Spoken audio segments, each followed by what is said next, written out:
এই যে পুলিশ আমাদের ঢুকতে দিয়েছে না, বলতেছে আপনাদের মেট্রো রেলে উঠা যাবে না। আসসালামু আলাইকুম, সবাই কেমন আছেন? আলহামদুলিল্লাহ আমরা সবাই ভালো আছি। কেন আমাদেরকে মেট্রো রেলে উঠতে দিচ্ছে না? কারণ আমাদের হাতে ছিল গোস্ত। আমার কাজিন ওর বোনের জন্য গোস্ত নিয়েছে। এই ভোগান্তি একটু না জানার কারণে ভোগান্তি শুরু হয়ে গেছে। আমরা প্রথমে অটো নিয়ে চলে গেলাম মিরপুর 12 থেকে সিএনজি করে যাচ্ছি মতিঝিল। আজকে আমরা মতিঝিল যাব। বলতে বলতে যানজট ছাড়াই আল্লাহর রহমতে চলে আসছি বোনের বাসায়। এই যে বোনের বাসায় আসার পর বোন কত কিছু নাস্তা দিল, খাওয়ার পর একটু গল্প টল্প করে ও দুপুরের খাবারটা আমাদের দিয়ে দিল।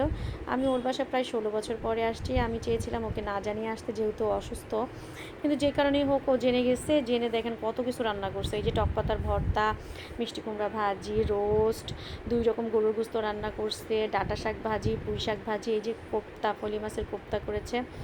সবগুলো আমি একটু একটু করে টেস্ট করলাম আর খেলাম। ওর হাতের রান্না অবশ্য অনেক মজা হয়। যাক, খাওয়া দাওয়া শেষ করে বোনরা, ভাবি, বোন, ভাই সবাই মিলে একটু আড্ডা মারলাম, সুখ দুঃখের গল্প করলাম। গল্প টল্প সেরে আমরা এখন বিদায় নিয়ে রওনা দিয়ে দিলাম আমাদের উত্তরার দিকে। এই যে শাপলা চত্বরে চলে আসছি। শাপলা চত্বরে চলে আসার জন্য যাত্রাবাড়ির থেকে একটা ফ্লাইওভার নিতে হয়, কিন্তু ফ্লাইওভারটা বন্ধ ছিল। কোনো নেতা হয়তো বা মন্ত্রী যাচ্ছে, যে কারণে আমাদের কষ্ট করে অনেক ভিতর দিয়ে গ্যাঞ্জাম, তারপর জনজট হয়ে আসতে হয়েছে। অনেকক্ষণ পরে আসার পর দেখুন লম্বা লাইনে দাঁড়িয়ে কষ্ট করে পেয়ে গেলাম টিকিটটা নিয়ে এখন আমরা কাঙ্ক্ষিত মেট্রোলের জন্য অপেক্ষা করছি। এই যে মেট্রোল চলে এসেছে, আমরা সবার আগে দাঁড়িয়ে আছি, কারণ মেট্রোল দরজা খোলা মাত্রই আমাদের তাড়াহুড়া করে ঢুকে সিট নিতে হবে।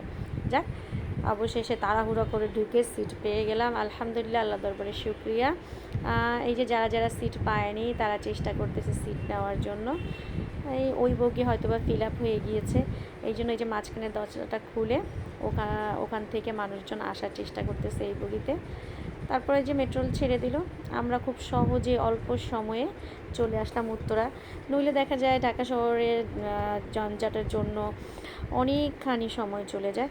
আমরা এই যে নেমে গেলাম উত্তরায়। এখন আমার কাজিনকে খুঁজতেছি, ও কোথায়। ওই যে ও উল্টা ভিডিও করতে এত ব্যস্ত, সে আমাদেরকে হারিয়ে ফেলছে। আমরা অনেকক্ষণ অপেক্ষা করার পর দেখে আসতেছে। যাক, আপনাদের কাছে ছোট্ট একটা ভিডিও শেয়ার করলাম, কারণ আপনারাও অবশ্যই জেনে নেবেন মেট্রো রেলে কী নেওয়া যায়, কী নেওয়া যায় না।